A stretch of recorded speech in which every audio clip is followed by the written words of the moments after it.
Olá meus caros, olá minhas caras, sejam todos bem-vindos ao nosso canal de História da Arte Online.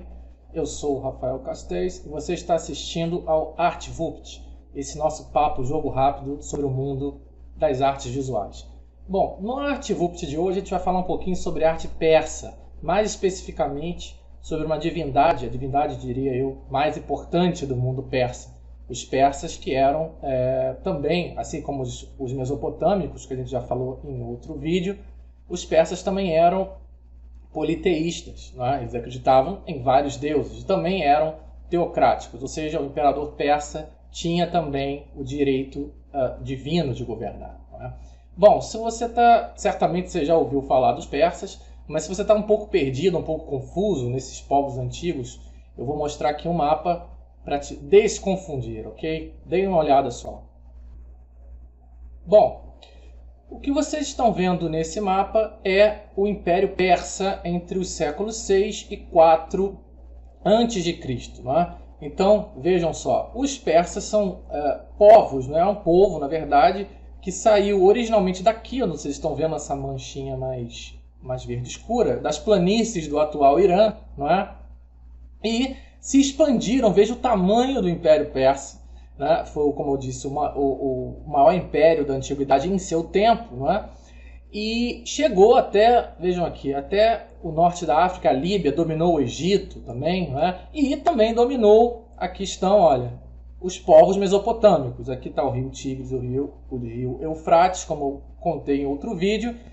Todos esses povos aqui, inclusive a Babilônia, foram dominados em algum momento entre o século 6 e 4, né, antes de Cristo, pelos persas. Né? E é muito interessante porque os persas eles levaram a sua cultura para esses povos também, né, como é comum, né, um processo de globalização que já ocorre, na verdade, desde sempre, né? E os persas também absorveram essas culturas, absorveram as culturas mesopotâmicas, deuses mesopotâmicos, né? Então há uma troca muito interessante nessa expansão persa. Mas como que vocês querem saber o que vocês querem ver? Não é mapa, é arte. Então vamos lá. Bom, gente, essa imagem que vocês estão vendo aí, o Faravahar, representa o símbolo de uma nova religião que vai ser um ponto de virada na história dos persas. Eu estou falando do zoroastrismo, a religião zoroástrica, né, fundada pelo profeta Zaratustra. Não sei se vocês já ouviram falar do Zaratustra, ele é até nome de um livro famoso. E o Zaratustra, ou Zoroastro, né, um dia ele estava se banhando no rio, até que um ser vindo do céu, um espírito celestial, chegou a ele e o levou até aquele que seria o único Deus. É bom lembrar que antes disso a religião persa era politeísta, né? Como eu falei, acreditavam em vários deuses. Por isso um ponto de virada, porque esse espírito levou o Zoroastro até a presença do Ahura Mazda. Ahura Mazda quer dizer Senhor Sábio. E o Senhor Sábio, o Ahura Mazda, seria o único Deus existente. E seguiu-se vários encontros entre o Zoroastro e o Ahura Mazda, não é? Que o Ahura Mazda passou para o Zoroastro, ou Zaratustra, os preceitos, né? A história da criação desse que era o mundo que eles viviam, sendo que o Ahura Mazda era o Deus único, né? O Deus da sabedoria, do bem, da ordem, da verdade. Tá? Um dos preceitos do zoroastrismo, né, ou mazdaísmo, por causa de Ahura Mazda, também é conhecido como mazdaísmo, é que o bem estava predisposto sempre a vencer o mal. Estava predestinado, melhor dizendo, a vencer o mal. Né?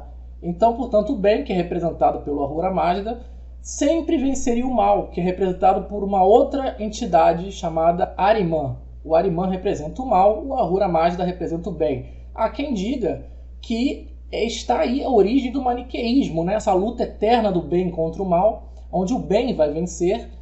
Dizem que a origem do maniqueísmo no mundo ocidental, no mundo contemporâneo, vem do zoroastrismo. Né? Seria uma das primeiras religiões a apresentar esse embate entre o bem e o mal. Pois bem, o Zaratustra ele, depois desses encontros com o Ahura Mazda, ele decidiu sair pela Pérsia, né, pregando essa nova religião, que de fato foi ganhando adeptos e depois, décadas depois, chegou a se tornar a religião oficial do grande Império Persa. Começou com o imperador Ciro o Grande, né, que se representava com frequência ao lado desse símbolo que vocês estão vendo aí, que é o Faravahar. E aí a gente entra na questão iconográfica, porque o Faravahar é um símbolo da religião zoroástrica, é um símbolo do zoroastrismo, do mazdeísmo.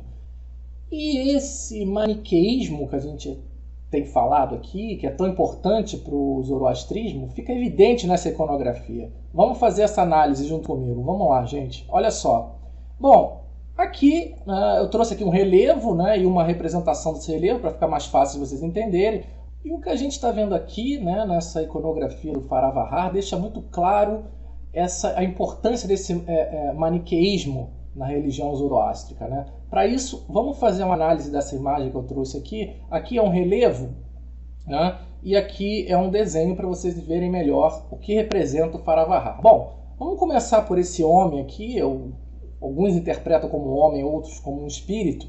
Ele busca essa união com o divino, uma união com o único Deus, com Ahura Mazda, né? Uma união, portanto, com o bem, com a verdade, né? Com a ordem. E essa união, ela é representada, gente, por essa argola que vocês estão vendo aqui nessas duas imagens. Como eu disse, essa aqui é uma imagem que representa a religião zoroástrica, né?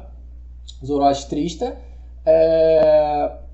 assim como a cruz representa a religião cristã, ou a lua crescente representa a religião islâmica, ou a estrela de Davi representa a religião judaica. É um símbolo religioso. Portanto, não é o Ahura Mazda em si que vocês estão vendo, mas tem a ver com ele, porque esse homem ou esse espírito segura essa aliança, que é a aliança com o próprio Ahura Mazda. É uma aliança de compromisso com o bem, com a ordem, com a verdade, né? E os ensinamentos, olha aqui, estão sendo postos nessa mão levantada. É a mão do ensinamento desses preceitos importantes para essa religião.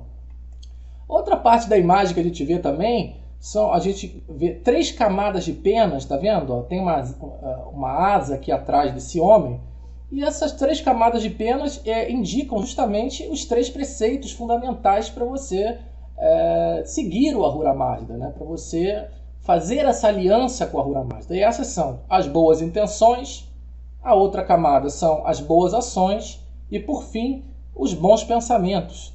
Esses 3 pilares te levam a uma harmonia com Ahura Mazda, com o Deus da verdade, do bem, não é? Temos ainda uma outra argola aqui no meio, olha, que ela simboliza o infinito e justamente essa união selada com Ahura Mazda. É o que simboliza essa argola que vocês estão vendo, que passa pelo meio do corpo desse homem ou desse espírito. E aqui de baixo, gente, a gente vê o oposto, né? Os 3 caminhos que se afastam a humanidade de Ahura Mazda. São eles justamente as más intenções dos homens, né? As más ações dos homens e os maus pensamentos dos homens. Portanto, é o oposto a isso daqui. Mas tem mais, não pense que acabou não.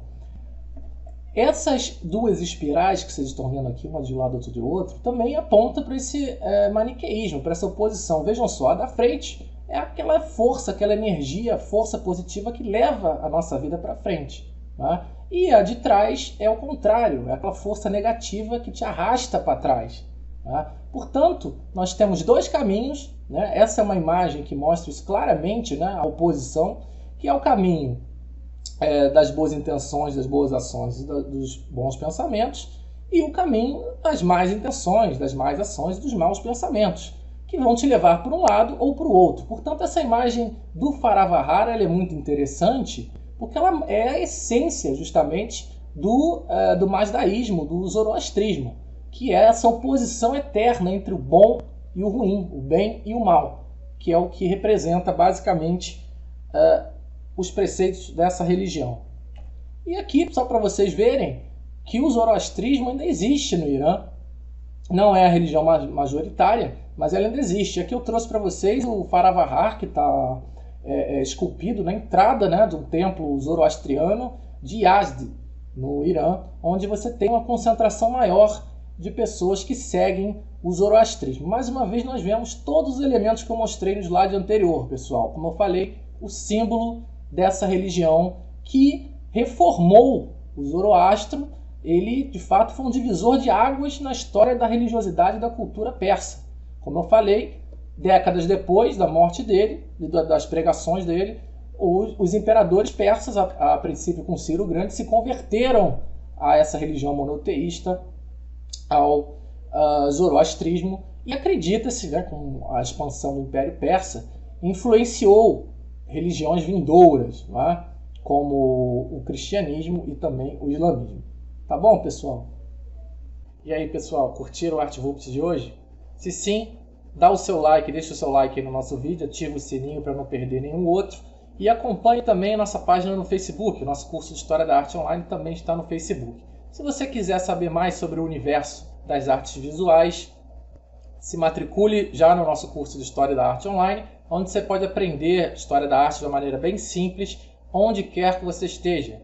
O curso é online, você pode assistir na sua casa, na sua cama, no seu sofá, onde você quiser. As informações para as inscrições e qualquer outra informação que vocês quiserem, está bem aqui embaixo nas informações do vídeo. Por hoje eu fico por aqui, deixo a vocês um forte abraço e até o próximo ArtVupt.